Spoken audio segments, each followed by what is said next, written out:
I'd like to introduce Dr. Oscar Guillamondegui. He's an extremely busy trauma surgeon, and actually at dinner last night I was shocked to hear the volumes of trauma that he deals with in a day. So very active clinical surgeon, has been super active in quality improvement. In fact, he is the vice chair of Surgical Quality, Safety, and Professionalism, which is part of the whole package there at Vanderbilt, and he's also the director of the Trauma ICU as well. So we're extremely delighted to have Oscar. I was telling him that our collaborative actually exists in part based on the work that they had done in Tennessee. So they've had a collaborative there for quite some time, made some amazing improvements, and based on their successes, we were able to bring our case forward to the ministry. So thank you, Oscar. I really appreciate you being here today, and we're looking forward to hearing from you. It's a real pleasure and an honor to be here. Tim has done a lot of work to get you guys to this point. I know because I started out the Tennessee Surgical Quality Collaborative on the back of a napkin with two of my mentors through the Tennessee American College of Surgeons state group. We were sitting around kind of talking about it, and it went from a napkin to a reality over the course of about 18 months. And I want to take you on the journey of where that took us as a collaborative.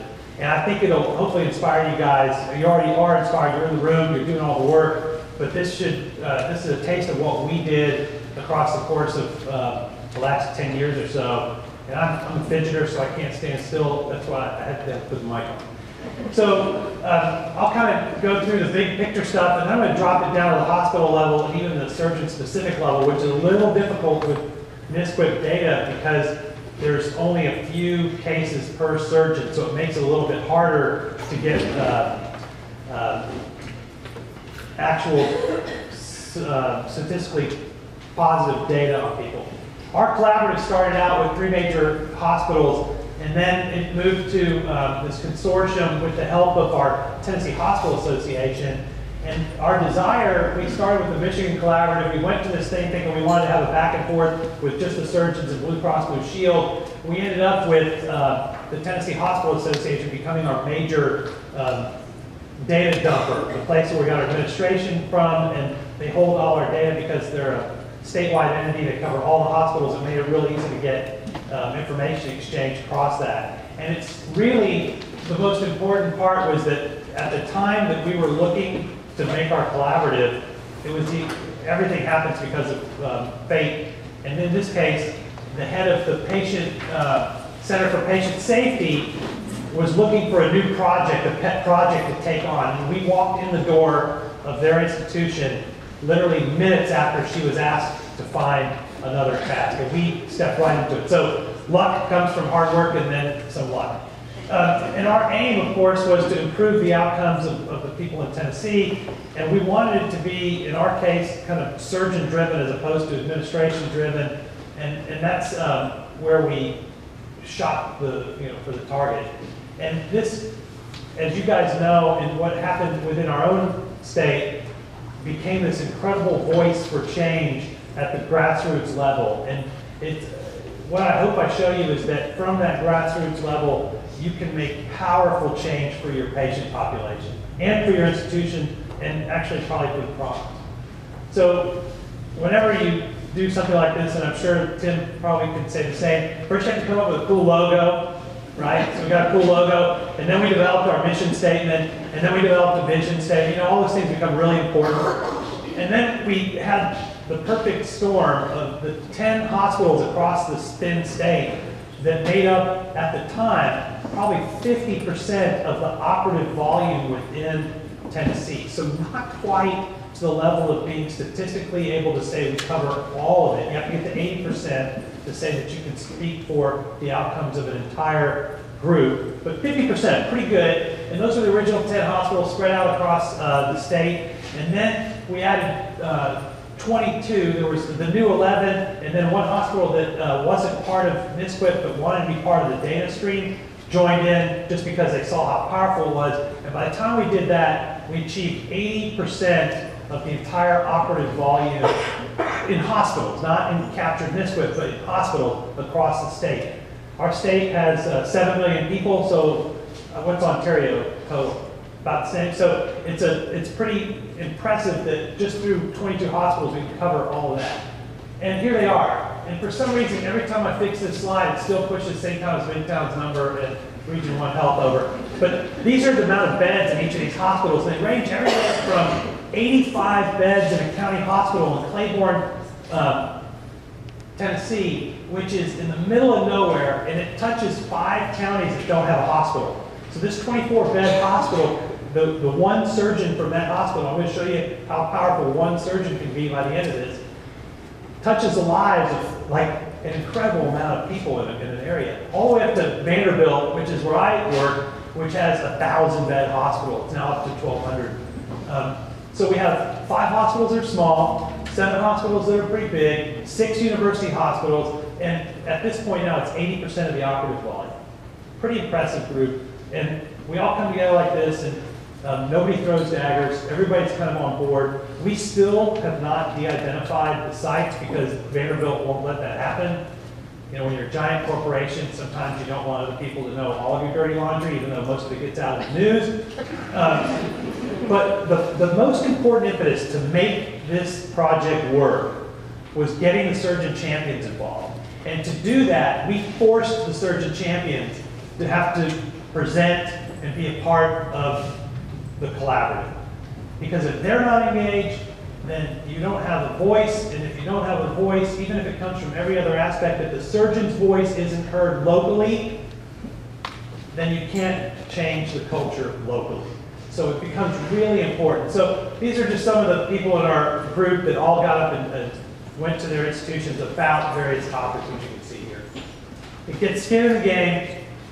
It's a viable product to the home institution, and it understands the data. It makes you have to understand what that data is and how it represents your institution, your outcome.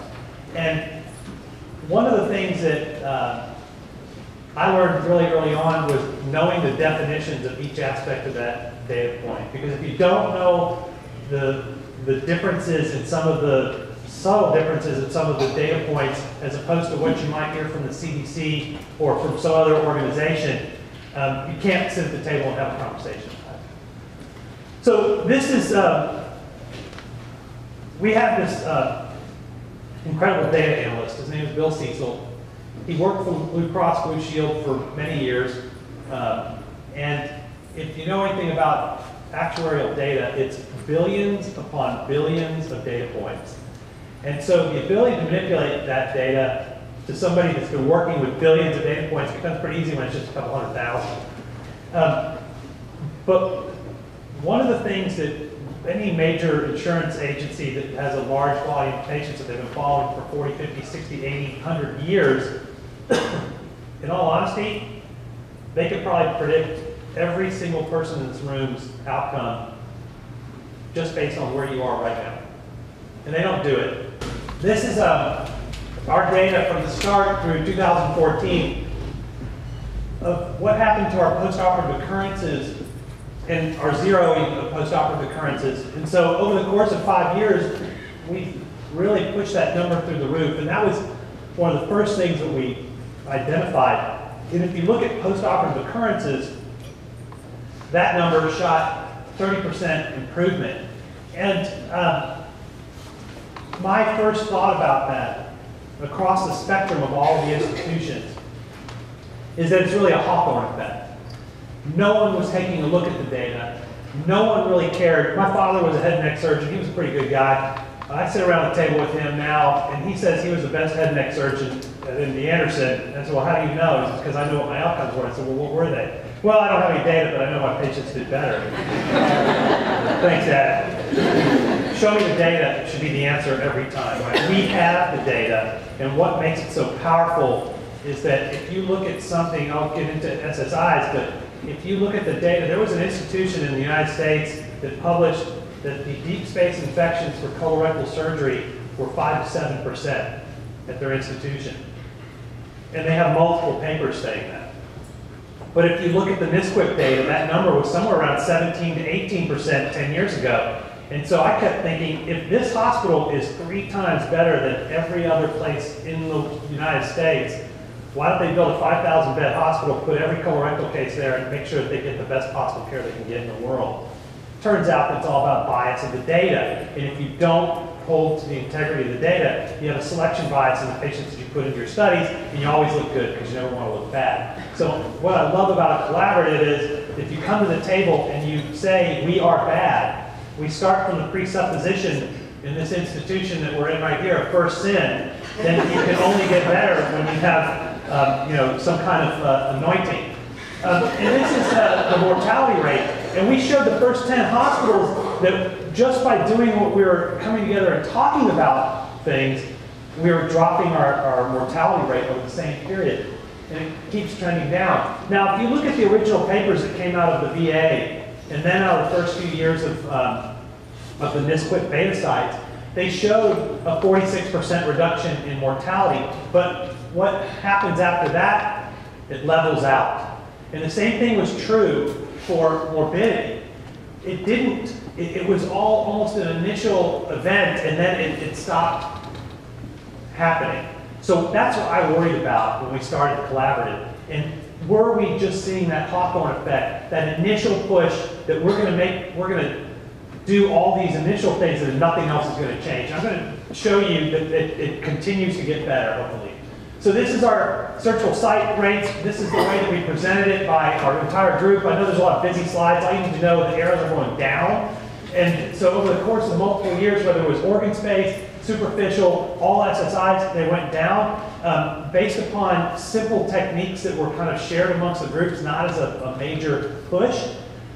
And if you look at this, the risk-adjusted rates continue to climb down, but not at the level that our observed rates did, right? So once you took out all the patients that had thyroidectomies that never get a site inspection, and you matched them up with the people that had colorectal surgery, then the rate isn't quite as good, and it doesn't stay quite as downward trending, but it's still present. So there are times that you're going to see that there is no change in your data, even when you make changes to the system. And I think that's okay. And one of the reasons why I say that is that we followed the trends of, I think it's pneumonia, or deaths in England and Wales for a 15-year period. And you see that there are variations in deaths across the flus, whatever seasonal things happen, whatever the case may be out of it. But whatever that is, there are going to be changes in outcomes at different times. And if you don't believe that that can happen,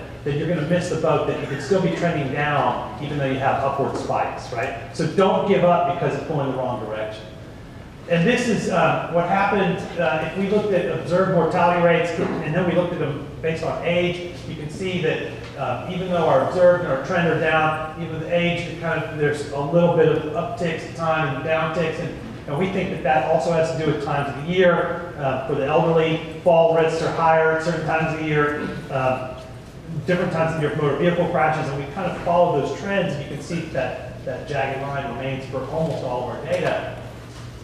This is a crazy slide. This is Bill Cecil throwing spaghetti at a wall and seeing something sticks. And what he's not a clinician, does not have any knowledge of what is clinically relevant or not, but what he did do was he looked at our Tennessee Surgical Quality Collaborative, every single one of the outcomes, every one of them, from death to acute kidney injury, and then he put them through the outcomes financial generator that the college has, and showed what the cost savings were based upon our reduction in each one of these outcomes. And if you look at this number down here, over the course of just 4 years, we saved the state of Tennessee patient population and insurance companies $31 million. And that's a thumbnail just on the cases that we saw. Not the ones in the penumbra, the patients that aren't in NSQIP that had the same outcome difference, right? Because just because it's only 1,600 patients in your hospital that you're capturing or whatever your number is, there's all the other cases around that also get the benefit of what we bring to the table with our data. So this is a very conservative measure.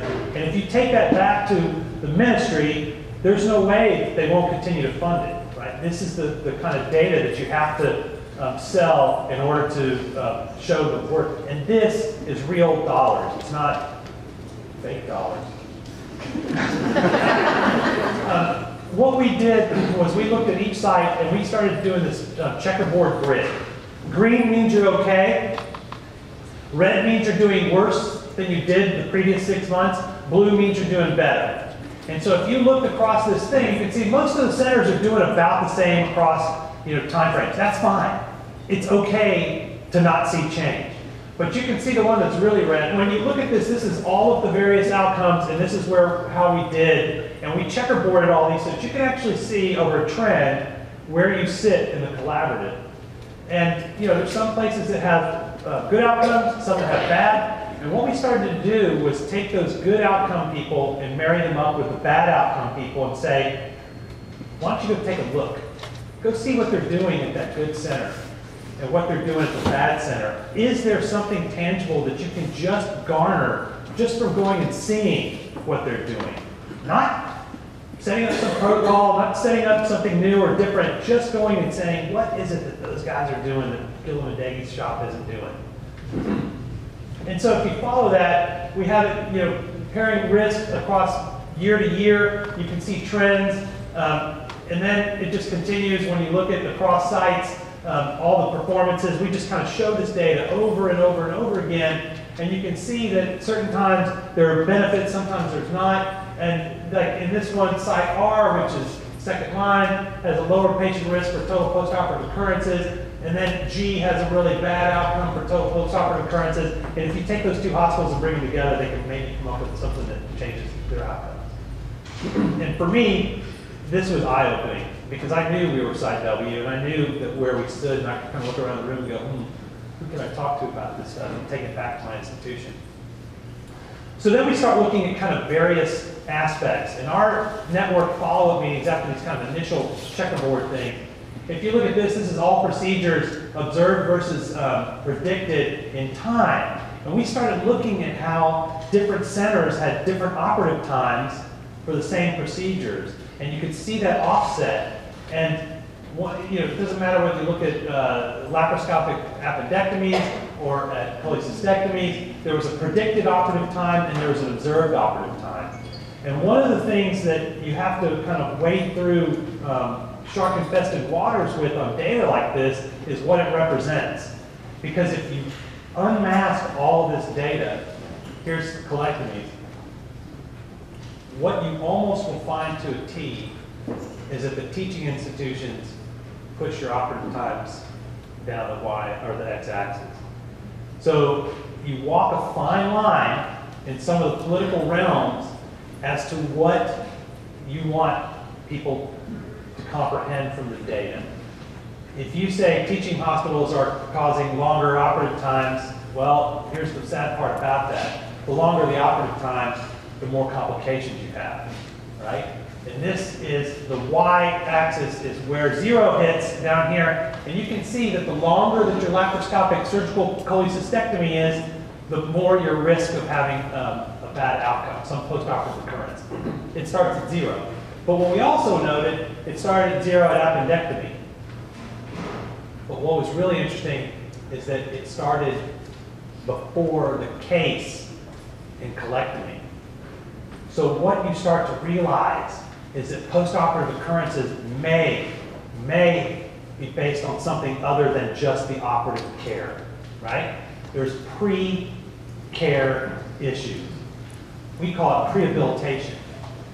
What is it about that colectomy patient that's different from the appy patient or the cholecystectomy patient? And you start scratching your head and you start trying to think of what are the things that we could change or do that could make that, that bar drive down towards 0 hour at the time of start.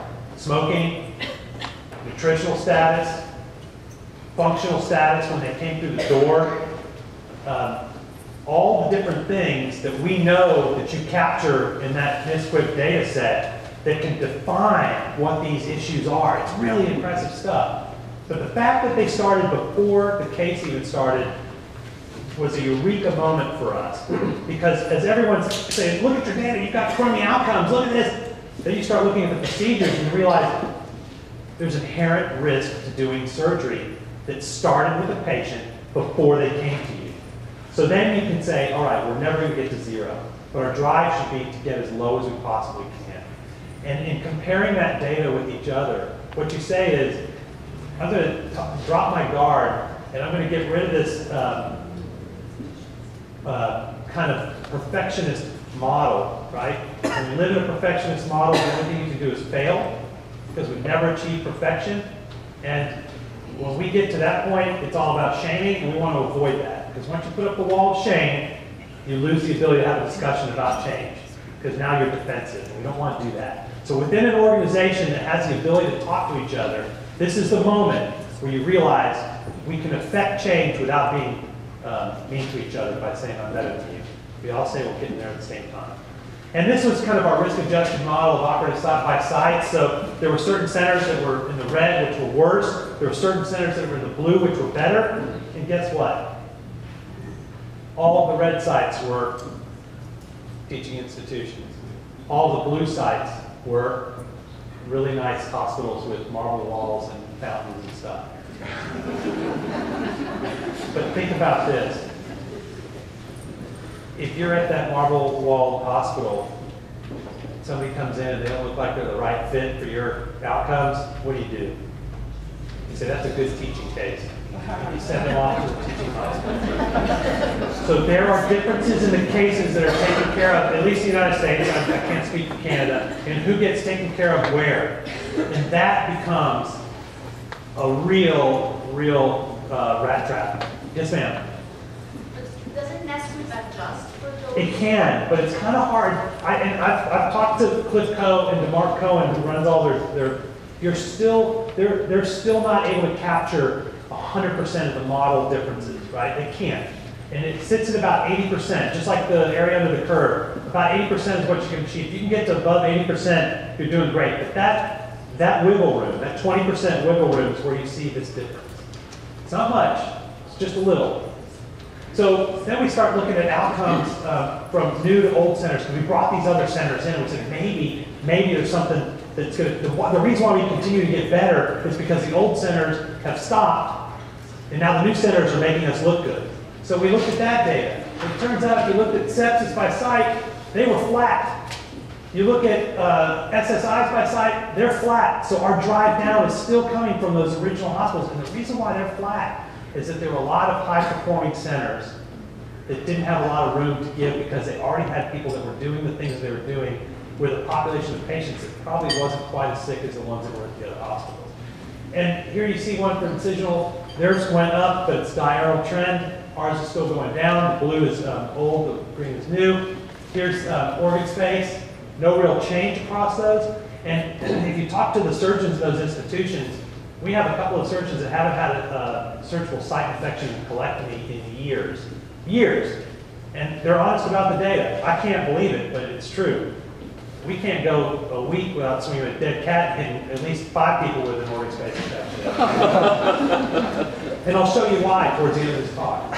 And here's pneumonia, it's the same thing. Here's UTI, it's going down a little bit. But if you started looking at comparison of old to new, and you look across all of the odds ratios for all these different things, what we find is that if you looked at new versus old, their risk was lower than the original group, right? So we're showing that trend. For the expected operative time, new were shorter already than the old because we captured all of the teaching hospitals in the first group, but the private hospitals in the second group didn't have as much room to give.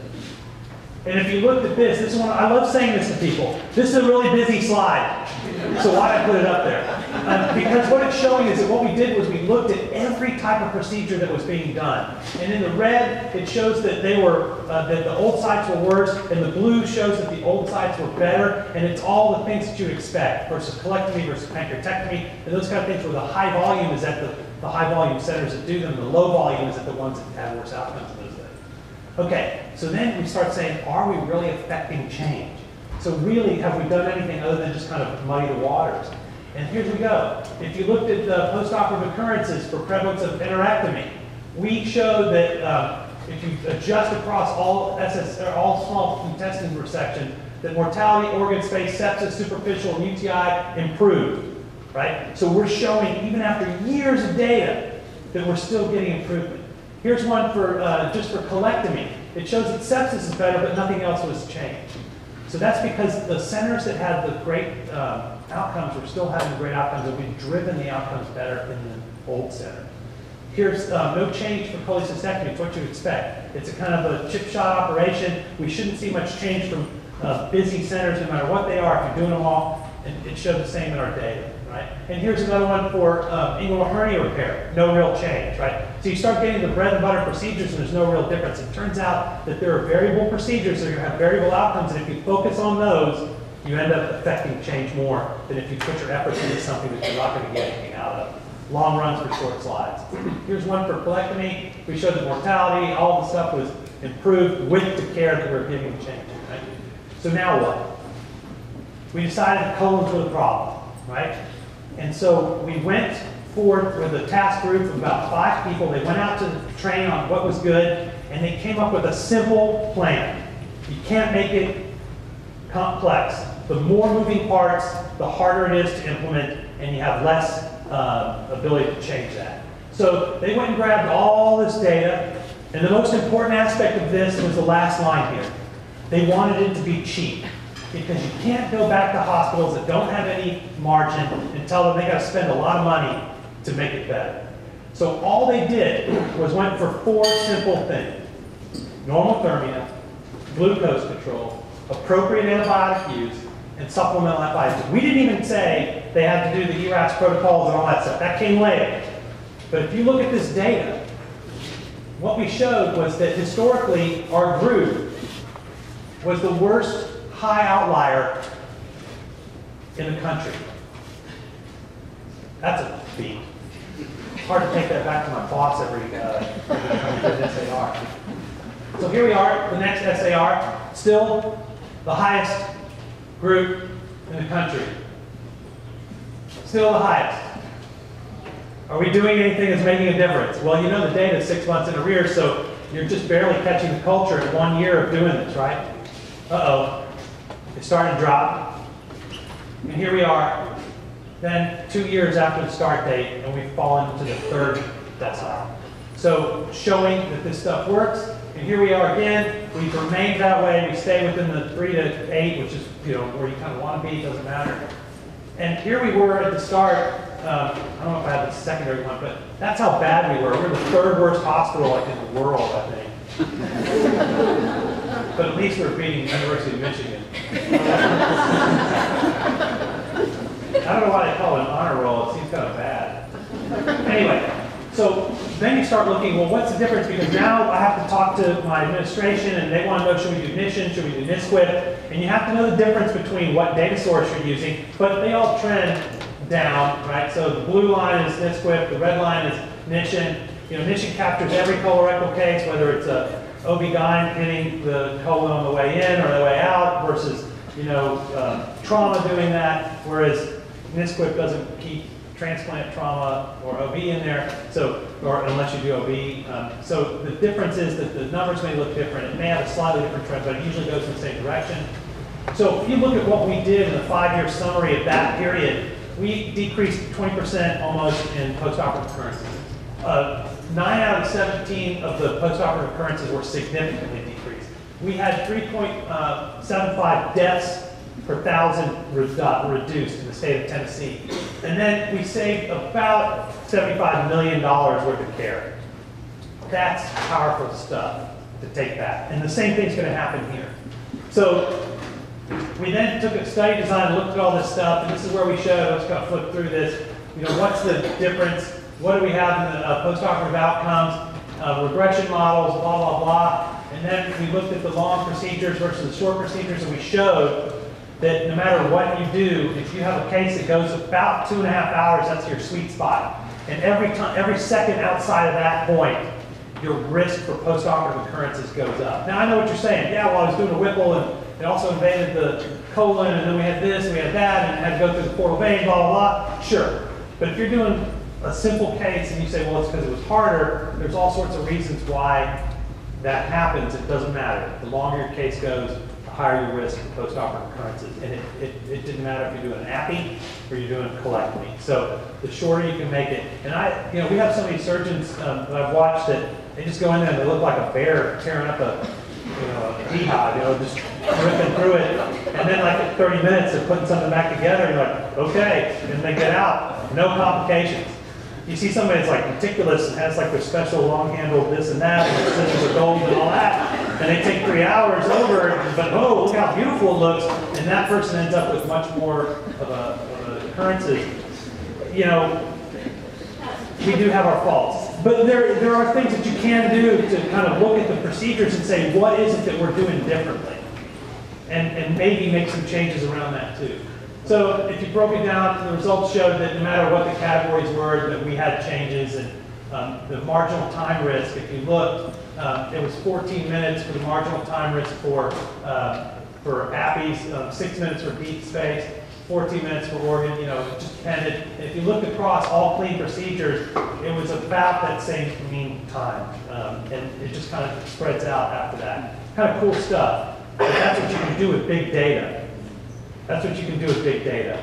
And you can do it better than the college can do it because you know each other, you know what you're looking for, and the college has to be generic about how they go at it. Doesn't mean that they couldn't do it, but they just have so many moving parts that they can't help every single person identify the one thing that they want to look at, right? So we saw that correlated time was not new. The biggest problem is the challenge to the residency programs, and so that kind of makes it a tightrope walk. And then the unique findings were when the time risk occurred, which was before surgery, and that the rate of the risk for selected postoperative occurrences, and then how do you customize it to each of your surgeons, and that's how you can kind of work through all that data. And then, of course, the utility was that it was our data. It was all our data within our state, within our friends, within our community, so we could talk about it more. And finally, we owe professional responsibility to improve that data over time. Okay, so does it always work? Because we're on a roll. All projects have succeeded so far. What are we going to do next? Well, we decided that, look at this, you have our general vascular morbidity was better, our colorectal SSIs were driven through the floor, we had no real difference, but a little bit better in the UTIs. So then we said, hey, we've got all these things, we've done colorectal, I didn't show you our ERAS because it's too long, and now let's look at pneumonia. So look at this, here's our pneumonia problem. In the state of Tennessee, we were already worse by 50%, and Vanderbilt was even worse than that. So we've got opportunity. This is another opportunity. So what do? We said, holy crap, look at our values. When I went to the administration, I said, hey, we've got a pneumonia problem, but wait, it's okay. It's a little bit better than it was last time. So when you sell it, you got to sell it right. So I said, although it's bad, it's better than it was, so they don't yell at me that much. And this is also true for all cases of VTE. So we said that here's the definition, this is what we're defining it as, what we're going to look at it in the NSQIP data, and then we showed that if you look at, this is my institution, but if you look at the growth of the emergency general surgery program, it's taken up another 10% than what it did when we first started, and it turns out that most, I think I've got it in slides, these are the emergency cases by volume, it's grown, part of it due to definition because we're already still doing it, but if you looked at it, it wasn't the ventilator-associated pneumonias. Those we captured, those were getting better because we have all these things to do for ventilator-associated pneumonias. It was the non-ventilator-associated pneumonias. And guess what population that occurred in? It occurred in the emergency general surgery cases that were dumped on our hospital, we're not supposed to say dumped, that were given to our hospital to take care of these challenging cases, and in the post-operative setting, they developed pulmonary complications. Now, what makes that really difficult? You can't get to them before surgery, right? So we looked at all these pulmonary complications. We talked about all the different measures. These were the things that we were already doing within our institution. We knew that PS11 was a big deal for CMS, which is our Medicare group, and we already provide surveillance through NSQIP on the non-intubated patients. Perfect place to start. ICOUGH, right? So now my good friend Dave McEnany from Boston has come up with this. When he showed me the data initially, I said, that is not a JAMA article. There's no way that's going to be a JAMA article. And look where it is. It's in JAMA. It's amazing. So it was so simple. It was such an easy process. I'm like, this cannot work. And it turns out, if you put this into a nutshell, it's nursing care. Just taking care of the everyday stuff that we don't do anymore because everybody's too busy to do it, right? Instead of spirometry, cough and deep breathe, oral care, understanding patient education. And so that starts in the clinic, head of bed elevation, post-operative pain control. So here we go. We're on a roll. We're going to roll this out. I'm going to make this happen in my institution. We went to a workshop, talked to the guys at Boston, brought them in, went to our 9 North unit, which is where all of our post-op colectomies go from the colorectal guys and from emergency surgery. And look what happened when we did our audits. 30% head bed elevation, 38% ambulating, 50% IS in room, 46 were using it and they're close enough for them to garner. Uh-oh. Fail. Fail. First time ever, a project we rolled out failed. Why did it fail? Well, it turns out that all these things are centered around patient education, and the successful program begins in the clinic, continues to the perioperative phase, monitored, and then there's home care post-discharge stuff. Well, I went and did a project bundle analysis for this, because it never should have failed. It turns out when you look at all these things, there's 3 aspects of the bundle. The first is people on the top, organization in the middle, learning systems in the bottom, and it's, is there a leadership commitment? Is there a dedicated team? Is there a champion? Do they align with the institutional goals? Is there a policy in place to make this work? Model for interventions and planning, resources for the teams to do it, and then finally, what's our surveillance tool? What's our process to review data? And our multi-level training. Well, if you get a score of higher than 2.4, you're going to succeed. If it's less than 1.8, you're going to fail. And we were at 1.3. We never had a chance because there was no leadership commitment. There was no dedicated team, and there was no champion. I can't do that. I can't do it today. I couldn't do it then. I can't be everywhere at all places at all time. So what do? I went back to the institution. I said, let's find a leadership commitment. Let's get one of our dedicated team members and a champion. And I pulled my safety officers that I run through my quality program and said, you're going to do it. And you're going to be capable of doing it. And we're going to give you the tool set to do it. And we went up to 2.4, high likelihood of success, just by putting those right things in place. So now let's look what happened. We partnered with our institutional patient care center. We designated a manager from the administration side. We allowed the champions to find the work group to make it work. I put it on them, not on me. And then 3 months turnaround, 6 months today, that's what we wanted to do. So here's what happened. If you look at the TSQC pneumonia rates, this is our average. We sit at 1.46, a little bit of a high outlier. And there are 9 programs that need improvement. And there's only one exemplary program right here, 0.35, the best performer in the country. Guess who that was? Not Vanderbilt. But it was the Claiborne County Hospital, where they got complete buy-in from every member of the team, initiated the program in full, and within 6 months had driven their rate to the lowest in the country. So it works, and we know it works. But we failed because we didn't have the institutional commitment and I didn't have champions. So you have to take it to that level institutionally. All the big talk in the world isn't going to get you there. So then you look at what's happening in pneumonia. This is our institution, and even though we just started re-rolling it out, we're already on a downward trend from what was once a big uptick. So if you'll give me a few minutes, I don't want to take too much of your time here. So surgeon-specific data, and how can you get good with this, and what are the opportunities? We have all these different opportunities to really reduce outcomes, and all the different stuff that we have at our fingertips. So what we did was we did some surgeon-specific modeling within the institution, and this is a lot of data to basically say that we're looking at relative risk of outcomes for each surgeon. And you have to have enough procedures in this to do that. And what we did was we looked at this relative risk model, which is observed the number of cases to expected the number of cases. And we showed that 7% of the group were exemplars. 7% of the people in the surgical collaborative were really good surgeons, and then 2% were outliers.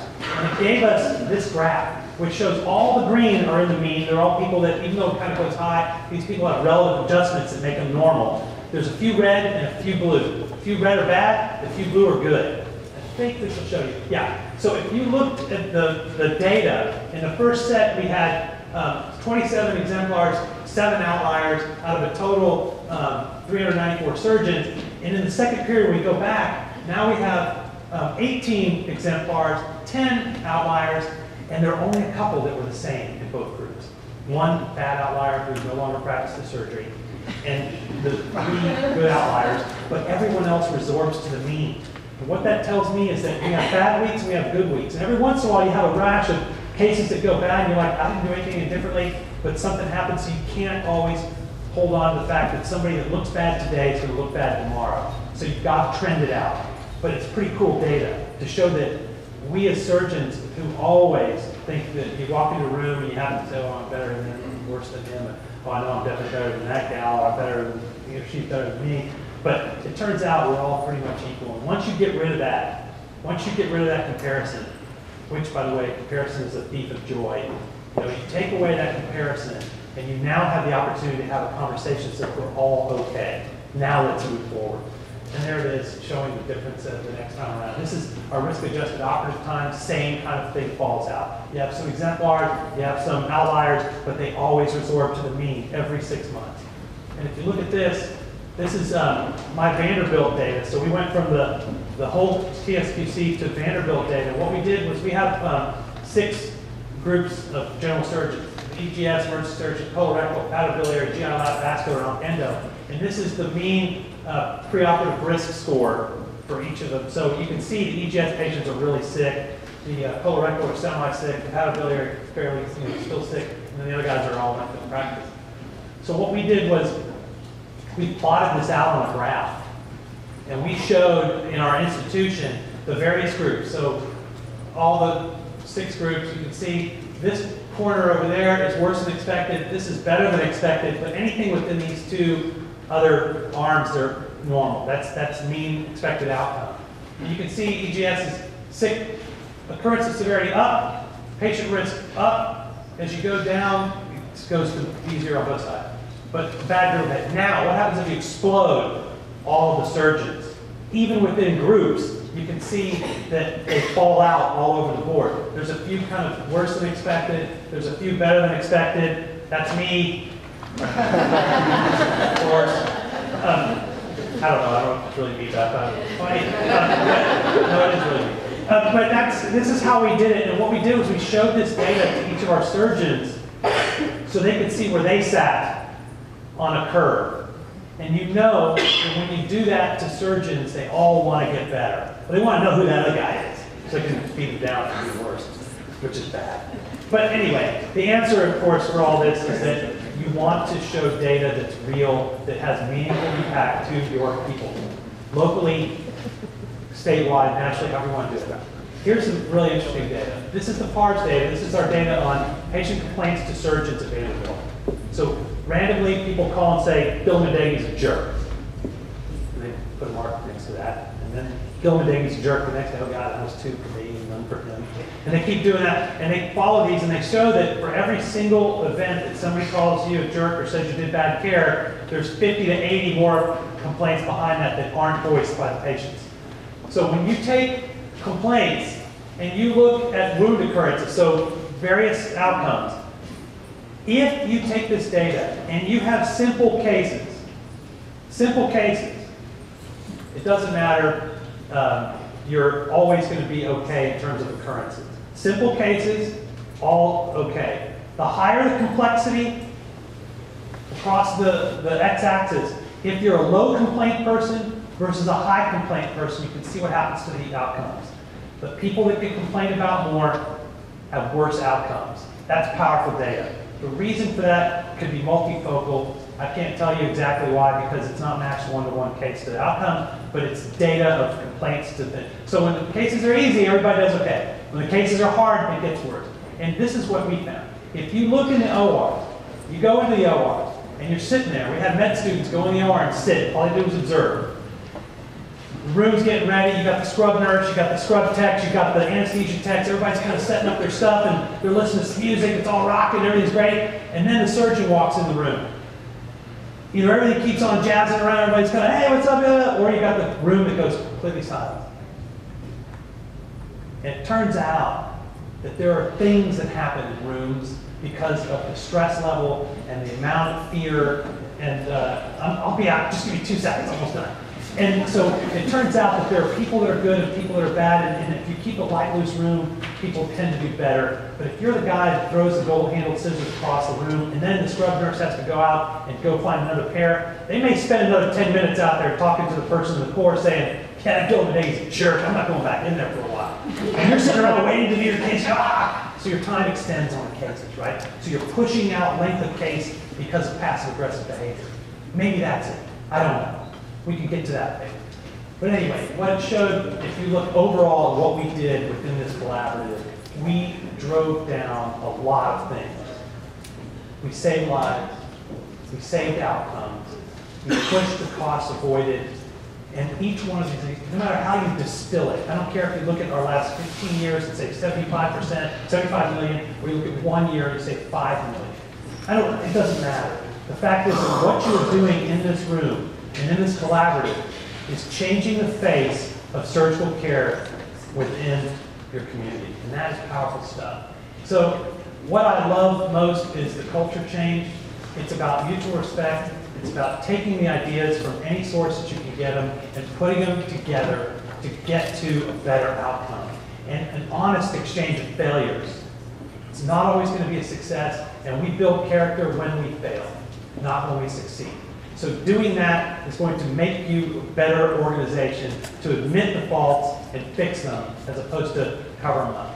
One of my least favorite things about NSQIP was that initially they numbered the hospitals from 1 to whatever to X. And so my first talk that I ever gave at NSQIP was on the fact that the first 12 hospitals, when they said that they should all, you should get better because of NSQIP. So then I marched out the first 12 hospitals over the course of like 4 years, and they went all over the map. Some years they were good, some years they were bad, and I contended that if you're telling me that NSQIP is so great that we should all tumble into the first quartile by 2 years because we're all doing the right things. Turns out the patients aren't that simple. There's complexities of care that are going to change that, so you have to be aware of that change, that diurnal change, those ups and downs are going to occur, whether you're looking at total deaths in Wales or you're looking at the amount of morbidity or mortality you're having in your own institution. Remember to trust the data. You've got to get surgeons to trust the data. My chief of surgery, when I first showed him the data, said, "I don't believe in NSQIP data." I said, "Well, okay, there's 800 hospitals in NSQIP and they all believe the data. You're the one guy that thinks that we're doing the wrong model? All right, we'll go with that." Then clarity of focus. Find things that you can work on that are going to be powerful and have an outcome difference.